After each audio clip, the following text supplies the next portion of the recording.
Week we started looking at the life of an important biblical character named Jacob. Jacob is part of this group of three that we hear about a lot in the Bible: Abraham, Isaac, and Jacob. This is three generations of the same family. And it was through these three men and their wives that God began his work of reintroducing himself to a world that had forgotten about him, intentionally so, and had been worshiping other gods and whatever else was in their imagination. Abraham, God connected with him probably in about 2000 BC. By the time we're here in Jacob, we're at about 1800 BC, or maybe not quite to that point. And what we saw last week was about how Jacob was born, how Jacob was the twin of a brother named Esau, who were both born to Isaac's wife Rebekah, and how they struggled with one another from the very beginning. Even while they were in utero, they were wrestling with each other and in a power struggle, and how that continued on after that as Jacob drove a hard bargain when Esau was at his weakest in order to take from him to buy from him the rights of the firstborn, even though Esau was the firstborn who came out of the womb first of these two twins.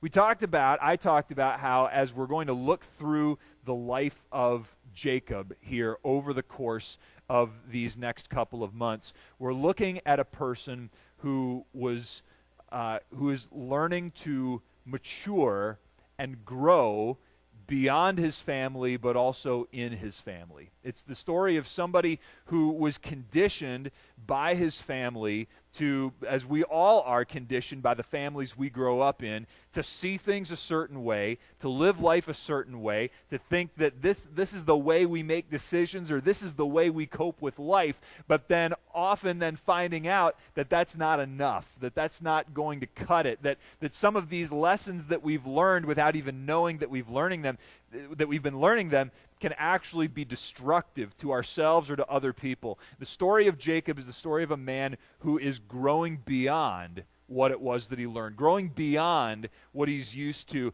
going beyond just the sort of natural, thoughtless, unintentional maturity that happens through growing up as a child, and getting to a point of having to grow intentionally as an adult, and how God leads him from becoming somebody who's really not a character that any of us would want as a friend, to being somebody who is great and very appropriately the father of blessing for a whole nation, and through that nation, the whole world. So we're going to be reading through here Genesis 26, the end of Genesis 26 and through 27. And after we read through this, I'm going to go back through the story that we've read, and I'm going to trace 4 lessons from 4 members of a hurting family. We're going to see that this family, even though they lived thousands of years ago in a very different culture, very different setup, different customs, different arrangements that would seem foreign and alien to us, nevertheless, the way they relate to each other as a family is shockingly contemporary.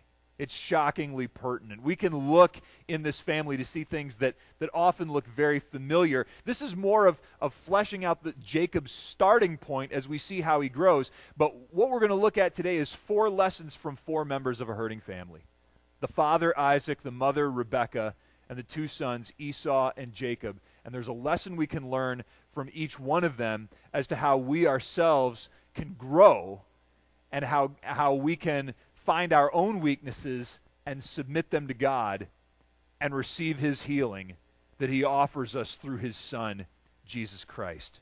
So we're going to read here along the way Genesis 26, beginning at verse 34, the very end of Genesis 26. When Esau was 40 years old, he married Judith, daughter of Beeri the Hittite, and also Basemat, daughter of Elon the Hittite. They were a source of grief to Isaac and Rebekah. When Isaac was old and his eyes were so weak that he could no longer see, he called for Esau, his older son, and said to him, "My son?" "Here I am," he answered. Isaac said, "I am now an old man and don't know the day of my death. Now then, get your weapons. your quiver and bow, and go out to the open country to hunt some wild game for me.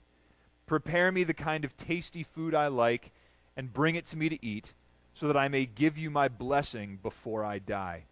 Now Rebekah was listening as Isaac spoke to his son Esau. When Esau left for the open country to hunt game and bring it back, Rebekah said to her son Jacob, "Look, I overheard your father say to your brother Esau, 'Bring me some game and prepare me some tasty food to eat, so that I may give you my blessing in the presence of the Lord before I die.' Now, my son, listen carefully and do what I tell you. Go out to the flock and bring me 2 choice young goats, so I can prepare some tasty food for your father, just the way he likes it. Then take it to your father to eat, so that he may give you his blessing before he dies." Jacob said to Rebekah his mother, "But my brother Esau is a hairy man, and I'm a man with smooth skin. What if my father touches me? I would appear to be tricking him, and would bring down a curse on myself rather than a blessing." His mother said to him, "My son, let the curse fall on me. Just do what I say. Go and get them for me." So he went and got them and brought them to his mother, and she prepared some tasty food just the way his father liked it. Then Rebekah took the best clothes of Esau, her older son, which she had in the house, and put them on her younger son Jacob.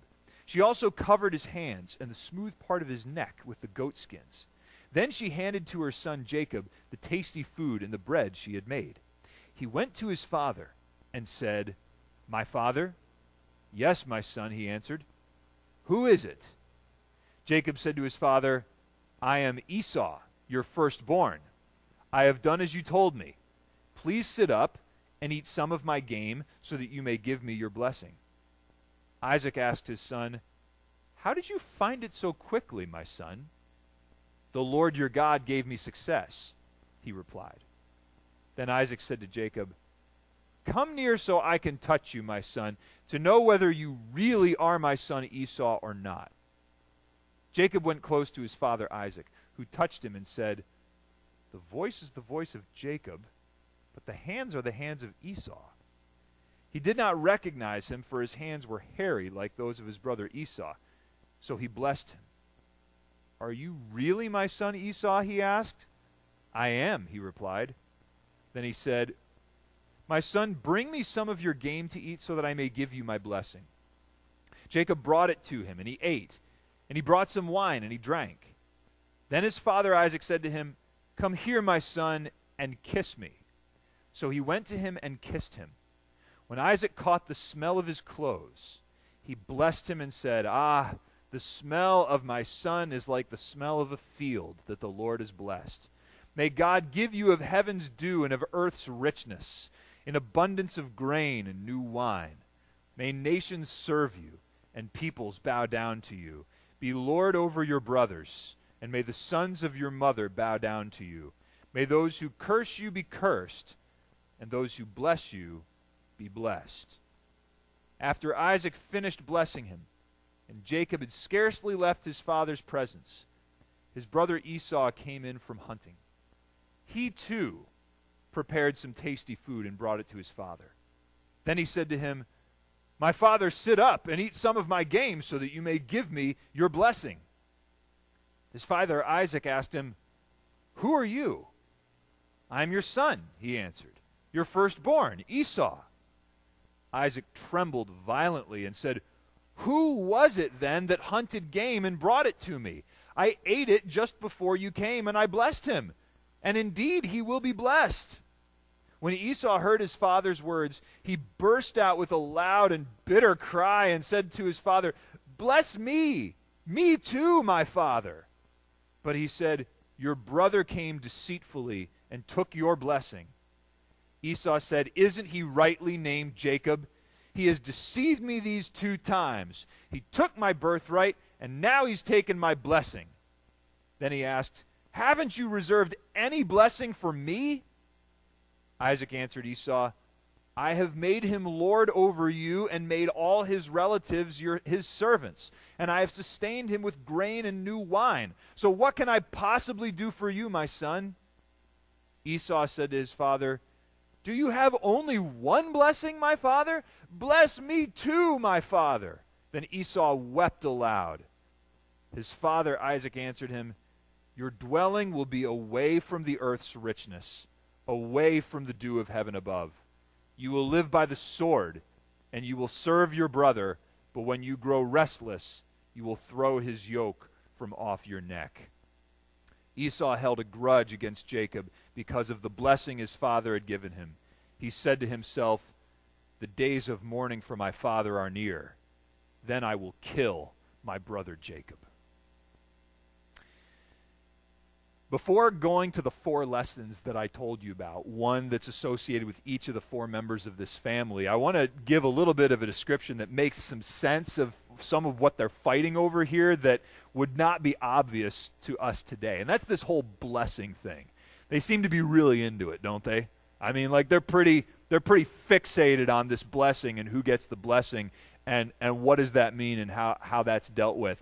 So I want to explain to you a little bit about why that's important and what's going on.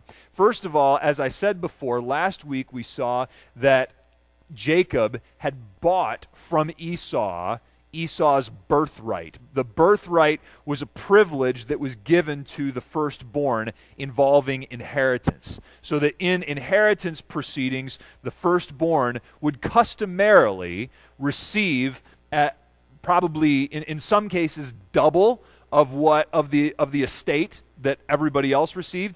In some cases, especially at this point, may receive even more than that. Now, I say customarily because even though later on after this period, it became a custom enshrined in law that whoever the firstborn was, that person was going to receive exactly 2 times more a share, a double share of the inheritance. At this point in history, it would seem that fathers had a lot more leeway as to how they distributed their property, how they distributed their inheritance. So it was customary that the firstborn would get more, but the father could do what he wanted. Could shift that or move that around if he wanted to, which is going to become important later on. Well, in any event, we saw last week that Esau had this birthright. He had this expectation that he was going to receive the bulk of the inheritance from his father. But Jacob, when Esau was hungry, managed to buy that from him. It was negotiable. It could be transacted. Managed to purchase it from him for a bowl of soup. Because Isaac said, well, I'm so hungry I'm about to die, and if I die, the inheritance is not going to mean very much to me. So sure, you take the birthright, let me eat this so that I don't die. Okay? So we already saw the birthright. The blessing is a separate thing that was connected to the birthright, but nevertheless was distinct and was separate. As you can see here from what we read, the blessing meant that Isaac was going to say some nice words to one of his kids. That he was going to make a sort of prophecy or prediction. He was going to say, this is what's going to happen to you. Now, they're really focused on it and fixated on it like this is a really big deal. And the reason that they're focused on it like it's a really big deal is because in the ancient world, to give a blessing, especially if you're a father giving a blessing to his sons, those words were considered to have a sort of built-in power just because of the authority of the person who said it. Let me give you an example that's a little bit closer to home for us in our day. Let's say that there is a proceeding in court where there is a criminal case. And let's say that the person who is accused of a crime is convicted of that crime. Then the judge will say, I sentence you to blank. Okay? Now, when the judge says, I sentence you to blank, it's not just a prediction of the future that it's going to happen that you're going to be in prison for a year. You know, it's by the very act of the judge making that statement, it happens and it's done. Why is it done? Because all the rest of us in the community believe that it's so. Because we all believe, you know, because the rest of the members of the community, the law enforcement believes, the lawyers believe, even the convicted person, him or herself, believes that if a judge says you're sentenced to a year in prison, that therefore they're going to be spending the next year in prison. Because we all believe that that's true, we act accordingly, and lo and behold, it's true. Because when the right person says the right thing with the right authority at the right time, it's as good as done. And it's the same sort of thing here with the blessing in the ancient world. When Isaac says to one of his sons, "Be Lord over your brothers, and may the sons of your mother bow down to you," it is done simply because Isaac says it, and because everybody else around Isaac believes that he has the authority to say it, and if he says it, that's the way it is, so we all have to abide by it. And likewise, if the judge, after, in our example that I gave here, if the judge were to go home that night and sleep on it and wake up the next morning and say, I really don't think that's right. Instead of 1 year in prison, it should be 2 years of probation. That doesn't change anything.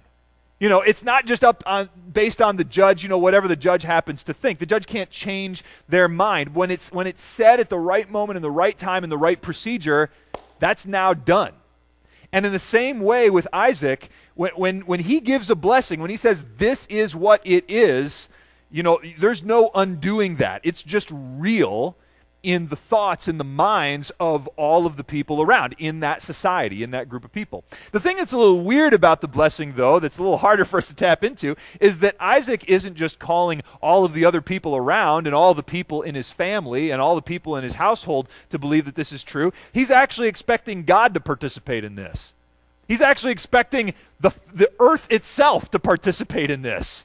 He's actually expecting other nations to participate in this because, he's saying, "May God give you of heaven's dew and of earth's richness and an abundance of grain and new wine." Well, who's Isaac, right? Isaac can't just say, "Well, may the earth be fruitful and fertile," and there we go, and there it happens. It's not like he's got this magical power, but it's as if he believes, and everybody around him believes, that God himself has given Isaac this authority, that what Isaac says, God himself is going to cooperate with and make happen. And in fact, that is true because what Isaac says happens to be coordinated with what God himself had said about Jacob before. Because as we saw last week, while Jacob and Esau were still babies, were still twins, babies in Rebekah's womb, God communicated to Rebekah this statement.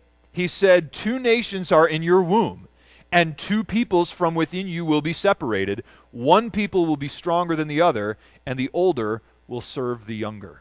So as you can see, this blessing that Isaac was saying, to us we might look at it as weird as like it's just words, hey, we say God bless you all the time, every time somebody sneezes, right? We might think, what difference does it make? It's just words. It wasn't just words. It was words as powerful as "I sentence you to 1 year in prison," or "I now pronounce you husband and wife." These are words that do something by their being spoken by the right person with the right authority in the right place at the right time. And that's why Rebekah and Jacob were going after it. So here are the 4 lessons from 4 members of a hurting family that can help us learn as we're growing in and beyond our own families. First, let's look at Rebekah, the mother in this situation. The lesson that we can learn from Rebekah is, don't fix a problem in the shadows. Don't fix a problem in the shadows. Notice that Rebekah is waiting here. She sees as Esau is departing to go out and hunt and to get game that then he will cook, which is what his father loves, and one of these things that his father loves about his oldest son Esau, and she takes her favorite son. Remember, we saw last week that Isaac prefers Esau, Rebekah prefers Jacob. So Rebekah sees an opportunity here to get Jacob what she wants for Jacob, which is for Jacob to go along with the birthright that he bought, the blessing from his father that makes it real, that makes it legitimate, that makes it authoritative in the eyes of the family. And so Rebekah gets Jacob, and she concocts this whole scheme, this whole plot of how Jacob is going to impersonate Esau and is going to go in and is going to wrest this blessing, to grab this blessing from Isaac, and therefore, as Isaac said later, indeed, he will be blessed. Now, as Rebekah is doing this, Rebekah isn't just favoring her favorite son, though she is, but she's also trying to keep things on track. Remember, God made a statement to her that this is the way it's going to be. It is inconceivable that she didn't relay that to her husband Isaac. Surely she told Isaac, this is what's going to happen. God has appeared to me, and he has said to me that our younger son is going to be predominant over the older son. But Isaac has been ignoring that. Isaac's been ignoring that word from God for years, for a long time now. And Rebekah is seeing her husband doing what he wants, favoring the son he wants, even though God himself has appointed the younger one to be dominant, to be predominant over the older one. And so Rebekah sees what Isaac, my husband, is doing is wrong. I got to get things back on track. And so this is her justification for what it is that she's doing. And oftentimes for us, it's our justification too. We will see in situations with other people, whether it's in our work or in our church or in our family or wherever, where we see that somebody's not doing something right, they're not doing what they're supposed to do, and they're getting things off track. And we get anxious and nervous about the fact that somebody is using their authority, their power, whatever, to go their own way and to get things off track and to put the whole crew in danger. And so we think this cannot be. We've got to do something about this, and we have the temptation to fix the problem in the shadows. To fix the problem under cover of darkness, to fix the problem behind somebody else's back. And that maybe by working and manipulating behind the scenes, we can steer things back on track without confronting the problem head on. When we do this sort of thing, my friends, very often our intentions are not as pure as we think. Rebekah could justify what it was she was doing by saying, hey, I'm just trying to abide by what God is doing.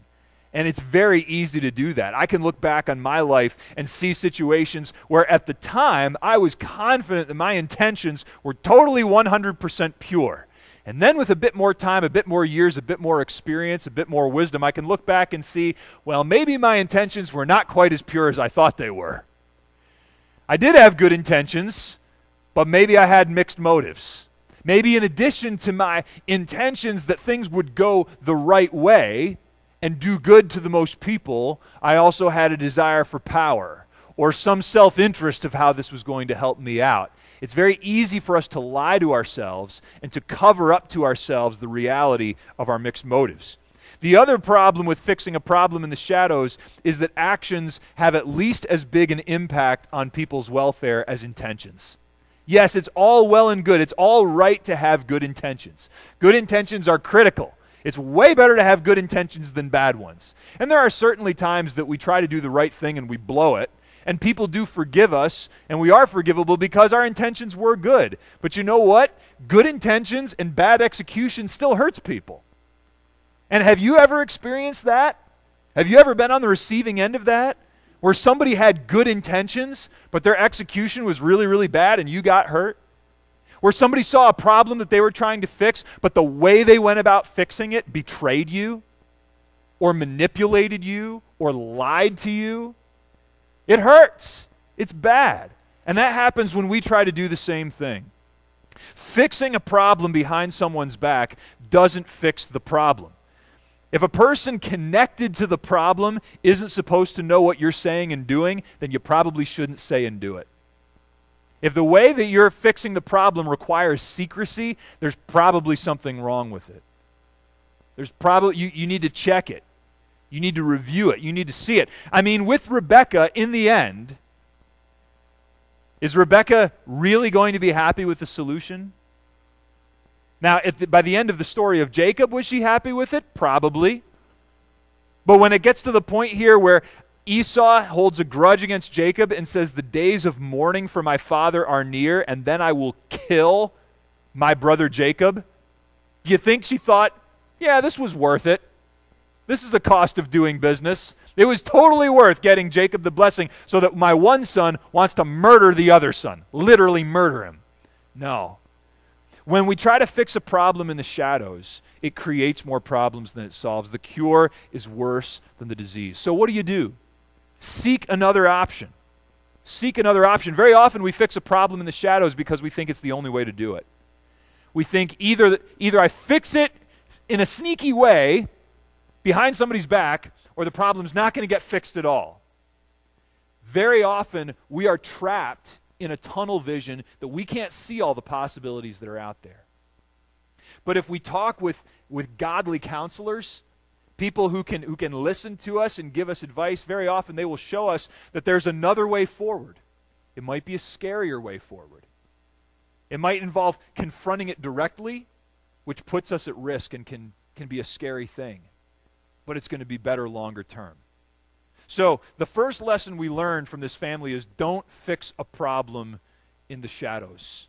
There is always another way if you're willing to look for it. The second lesson that we learn from this family comes from Jacob. And with Jacob, we learn, don't deny your label. Prove it wrong. Don't deny your label. Prove it wrong. See, Jacob had a label. He had a name, and it was a label. And if you were here last week, you know what that label was. Jacob's name means literally, he grabs the heel. And as we talked about last week, grabbing the heel, to be a heel grabber, was a Hebrew way of saying what we would say in English, a backstabber.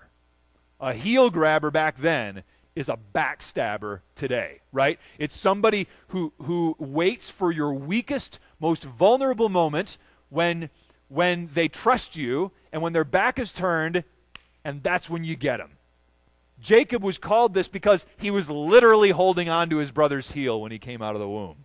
But as a result, his parents named him basically backstabber. And this is the label he has on him his whole life. So if you're reading it in Hebrew, that's what you see. Backstabber, backstabber, backstabber. You know, backstabber went and cooked this, and backstabber went over here, and backstabber went over there. I mean, it's over and over. I mean, can you imagine if we actually translated that in English?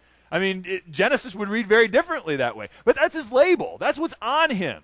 That's what he's being talked about. And the irony of this is when he takes the food and he goes in to Isaac, the tent where Isaac is, and Isaac says, "Who are you?" Then Jacob says, "I am Esau, your firstborn." He is literally denying his name. He is literally denying his label. He's saying, "I'm not a backstabber." Who, me? Backstabber? No way.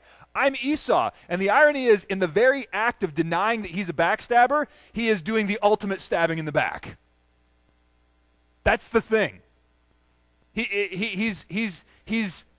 is trying to get this thing for himself. He's ambitious and he's unscrupulous. When Rebekah says to him, "Okay, son, here's the plan, here's what we're going to do," he doesn't say, "Mom, I think that's deceitful and wrong. Mom, I think that's a bad idea. Mom, I think that's really disrespectful to my father." He says, "I'm going to get caught and I'm going to get cursed." You know, that's his response. His only objection is that he might get caught doing it. And Rebekah says, "Not a problem. Get caught, and if you do, whatever he says to you, you know, like, you're rubber, I'm glue, it'll bounce off you and stick to me." I mean, that's basically what she says. And he says, "Okay, Mom, I'll do it."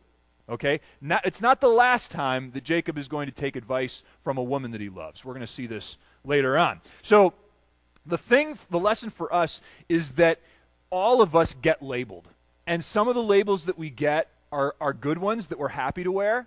And other labels that we get are very unpleasant ones and we're not happy to wear. And some of the labels that we get are fair, and some of the labels that we get are not fair, you know? I mean, you might get a label of being a hard worker. You might say, "Yeah, I like that label."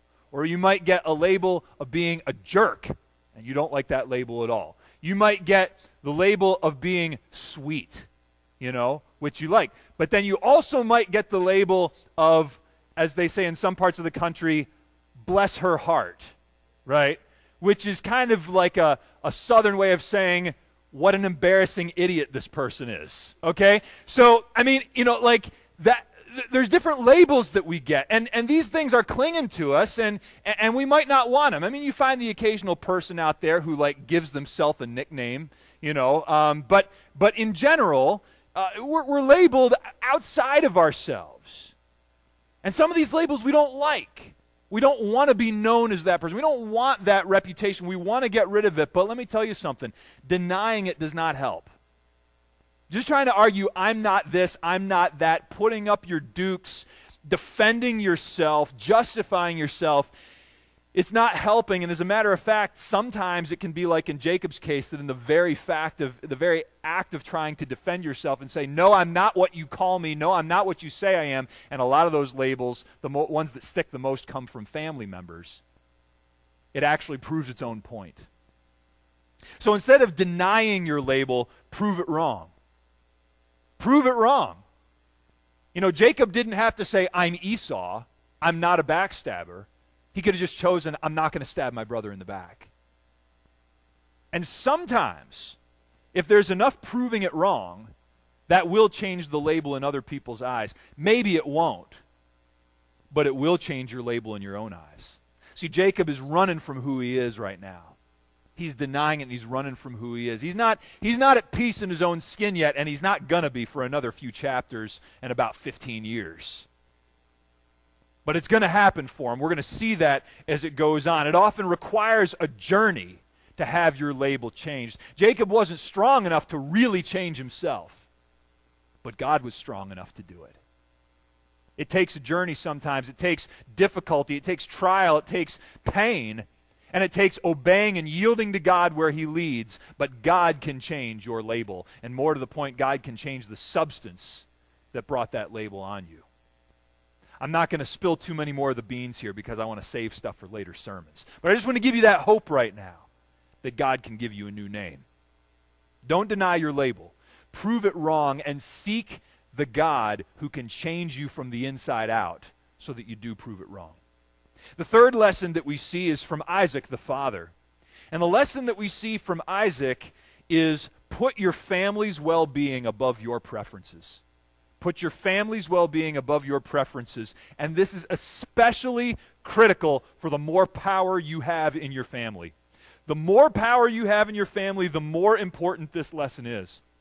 Isaac is the patriarch of his family. He's the one that's most powerful. And I should point out, as I did last week, that when we talk about a family here, we're not talking just about, a mom and a dad and two sons who live in a house together like a sitcom from the 50s. That's not what we're talking about. We're talking about a mom, we're talking about a dad, a mom, two sons, and hundreds of servants, some of whom are hired, some of whom are owned as slaves. We're talking about an enterprise with hundreds of sheep and goats and head of cattle and camels, gold, silver. This isn't just a family, this is a family business. And it's not just a family business, this is like a big company. And it's not just like a big company, it's like a moving village. It's a nomadic operation that will plant itself someplace for several years and then will pick up when things are drying out and move to some other place that's like actually a political threat to the other cities that are around in that area, okay? So that's what's going on here. This is a family that's running a corporation. It's running an enterprise. And so there's this whole group of people that are looking to Isaac as the leader. He's the father of the family. He's the mayor of the town. He's the CEO of the corporation. And they're looking to him for leadership. They're looking to him for direction. And part of the direction they're looking to him for is, when he dies, is the operation going to be in good hands? Is it going to be in the hands of somebody who's going to lead us well? Or is it going to be in the hands of somebody who leads us to destruction, who leads us into warfare with our enemies around us who are going to annihilate us, who are going to steal our stuff? Or is he going to just take the wealth that has been acquired over time and waste it and dissipate it so there's nothing left? This is what everybody's wondering. And in this situation, Isaac, who's got two sons, an older one and a younger one, and the custom would be to give the birthright to the older one, which means the older one is going to carry on the family business. The older one is going to carry on the family name, but he has the option of going with the younger one instead. Instead, he goes with the older one by custom, not so much because it's custom, but because he likes him a lot, and because he likes the fact that he goes out and hunts and gives him good food to eat. And this is after Esau has demonstrated to everybody in the house that he is not worthy of being the heir of the estate. Anybody who's going to go out and hunt, and who's going to come back hungry, and who's going to have the option here, you can have this bowl of soup if you give me your birthright, if you give me your right to inherit the family business, and says the soup is worth it, is not worth running that business. I mean, if the business is not worth more to you than a bowl of soup, you should not be in charge of it. You should not have hundreds of people whose well-being is dependent on your decisions. Everybody in the family knows this. Everybody in the family knows that Jacob, for whatever his faults, however scheming and deceitful and manipulative he might be, he knows what's going on. He's living at home. He knows what's going on. He gets it. He actually wants to run the business. And the reason I say all of this is, why is it that Isaac is here in a tent, alone? And when a son comes in and says, hey, I got some food for you, and Isaac thinks, because he's blind, I don't know if this is Esau or Jacob, he has nobody to tell him. I mean, couldn't he just say, honey, would you come over here? You know? And Rebecca comes over and he whispers, is that really Esau or is that Jacob? You know, he can't do that because he knows that Rebecca wants Jacob to inherit the business. She's been telling him that for years. He knows he can't trust her. Why doesn't he call in one of his hundreds of servants? You know, to say, Joe, the servant, come on over. Whispers in here, is this really him? Because he knows that the servants don't trust him either. Isaac, in his age, in his blindness, in his not being able to do the things he used to do, he used to be able to go out and hunt. He can't anymore. Esau is the reminder of his power. He's the reminder of his potency. He's the reminder of what he was like when he was young and virile, and he dotes on him. And his doting on Esau is threatening the entire family. And that's why Isaac is in there alone, and that's why Isaac has to figure out for himself who this guy is, because he has lost the legitimacy of his authority over his family. And the irony of this is that if you put self above family, you end up alone in your family. It happens to you and me.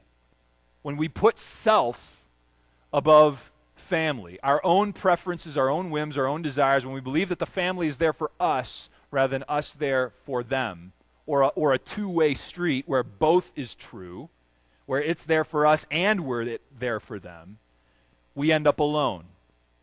We end up alone and isolated in our family. And once we do end up alone, we regret what it is that we did. The good news, though, is that you can get back on track. And Isaac does. I mean, when Isaac makes this blessing and he finds out that he blessed the wrong guy, and Esau says, please, isn't there some blessing for me? Isaac doesn't try to say at that point, okay, well, yeah, you be blessed. Okay, maybe he's going to lord over you, but you're still going to have a lot of blessing too. No, that's not what he says. He finally comes around to admitting, this is what God has wanted all along. And here we are. I've been running from it. I've been denying it. I've been pretending it can be another way. But here it is. So I might as well yield to it now. And you too can get back on track in your life. If you've been in the habit of putting self and your own preferences, your own desires, your own wants, your own needs above those of your spouse, above those of your kids, above those of your parents, whatever, you can get back on track just like Isaac did. You can get back on track. You can change. You can go another way. You can prioritize them as well and no longer be alone in your family. And then finally we have Esau himself. The lesson of Esau is don't trade permanent joy for temporary satisfaction. And we've already discussed about how he did that. The temporary satisfaction of the food. He wanted that. He also wanted the immediate satisfaction of these spouses. See, this was another reason that Esau didn't belong with having the birthright. We saw this as the very beginning of what we read. When Esau was 40 years old, he married Judith, daughter of Beeri the Hittite, and also Basemath, the daughter of Elon the Hittite. Why is that significant? Because those people were living in the land where Isaac, Rebekah, Esau, and Jacob were living.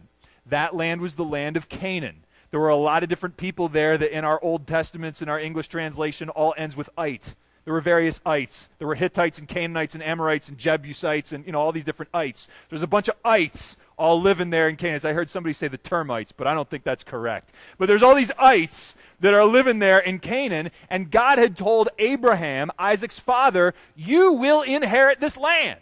Your people will inherit this land. And so when Isaac got to the age that he needed to be married, Abraham did not find him a wife among the people living in that land, because in that place and day, this was not just getting a girl and a boy who fall in love with each other. A marriage was a treaty.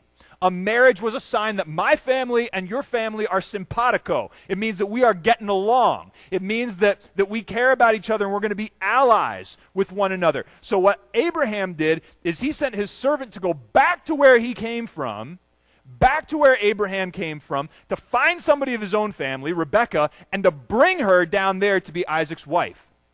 Esau is the firstborn. Rather than following Isaac's instruction of where he's to get a wife, Esau just goes on his own. And he says, she looks pretty, I'll take them. And in doing so, effectively allied Isaac's family with the people in the land that God had told Abraham were going to be cast out of the land in favor of Abraham's children. So if Esau then was to become the head of the family, there's now a violation of the blessing and the promise of God. That shows how little Esau cares about it. Esau doesn't care about the blessing to Abraham. Esau doesn't care about the promise that through Abraham's family all the nations of the world would be blessed. Esau doesn't care about the promise, to you I will give this land, and to your descendants. Esau doesn't care. He sees her, he likes her, he wants her, he takes her. Done. The author of the Epistle to the Hebrews, which is a book in the New Testament, says this in Hebrews 12, verses 16 and 17. See that no one is sexually immoral or is godless like Esau, who for a single meal sold his inheritance rights as the oldest son. Afterward, as you know, when he wanted to inherit this blessing, he was rejected. Even though he sought the blessing with tears, he could not change what he had done. Esau sold his birthright, so he lost the blessing.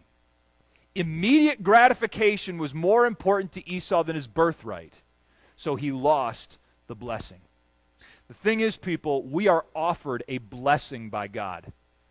Every single one of you, every single person is offered a blessing by God. It's not automatic, because the way you receive the blessing is through faith in God's Son, Jesus Christ. God sent his Son, who's also fully God, with the Holy Spirit, the three, Father, Son, and Holy Spirit, one God in three persons. The Father sent the Son to become a human being, to endure the death that our guilt deserves, so that by God taking all of the weight, all of the pain of the rupture between humans and God upon himself, humans could then be reconciled to God, could be forgiven by God, and could receive his full blessing, which is a perfect, painless, joyous, powerful, satisfying, eternal life with the divine nature of God himself coursing through a new and glorified, resurrected body that cannot die again in a new and perfect world that God is going to create in the future when his Son Jesus returns. That is the blessing. That is the ultimate outcome. That is the ultimate blessing that is there for everybody who now, in this age, in this life, before they die, accepts Jesus Christ as Lord and Savior and follows him. But if you sell that birthright, you lose the blessing. If you have faith in Jesus Christ, you become a son or daughter of God. And you inherit this blessing. You inherit this promise. But if you sell that birthright now for immediate gratification, you lose that blessing. So what is it that you want? What is it that your schedule says you want? What is it that your checkbook says you want? What is it that your friends say you want as they look at your life? What is most important to you? How do you value these various things? Do you value physical pleasure now more than you value the blessing that is coming? Do you value the approval of others now more than you value the blessing that is coming? Do you value the wealth that you have now before the blessing that is coming? Do you value the pleasure of leisure now, or the ambition of success now, or fame in front of others now, or getting along with people to keep the peace now, greater than you value the blessing that is coming? Because if you sell your birthright now, you're going to lose the blessing that's coming. And that's why the author of Hebrews says, see that no one among you is like Esau. Encourage one another not to be like Esau, but instead value your birthright as a child of God. And you're going to receive the blessing. And if you haven't gotten that birthright yet, because you haven't been adopted yet, because you haven't been united with Jesus Christ yet, you can today. With God's help, you can have the loyal relationships you're looking for with people by starting with a loyal relationship with Him, which is acknowledging that Jesus is the faithful go-between between you and God. I want to invite you to take out of your bulletin a card. It looks like this. And if you didn't get a bulletin today, if you didn't get one of these little folded up pieces of paper, these are also in front of you in the rack there. And it has a perforation in it. And if you tear it in half, then on the one side it says First Baptist Church. And on the flip side, it has some simple options with some blanks of what you might do with this message. This is a place to write in or to check a box that is your commitment to the Lord and your reminder through the week of what God has shown you through His Word today. And the top one is turn to Jesus as my Savior and Master for the first time. And the second is to repent and devote myself to follow Jesus again. And that can be where you say, in the first one, to say, I don't have the birthright yet, but I want to receive it by faith. And the second is where you say, I had a birthright, but frankly, I've been peddling it around and selling it for some bowls of soup. And I want God to show me the grace to give me my birthright back because I want that blessing in the future that is coming. I want that hope. So during this next song, I want you to take this, and I want you to write down, use this as your means to make that commitment to the Lord and to tuck that away and to take it with you and put it in a place that you'll remember it and see it so that you can talk with God about it this week. And then on the other side of the card, there's a place for your name. You can put your name up there. We'd love to know who you are. We'd love to know how to get in touch with you, how to keep in touch with you. And to maintain touch here through time and let you know what's going on in the church. And then on the flip side of that, it's a great place to ask me any questions or share with me anything, and especially if you've made a special decision today to recommit yourself to Christ or to trust Him for salvation for the first time. I would really love it if you let me know. And you can tell me face-to-face afterwards, or you can hand this to me afterwards, or you can put it in the wall hanger on the back as you go down the stairs. Let's take some time and do business with God and thank Him for His grace, that we have a blessing that's coming.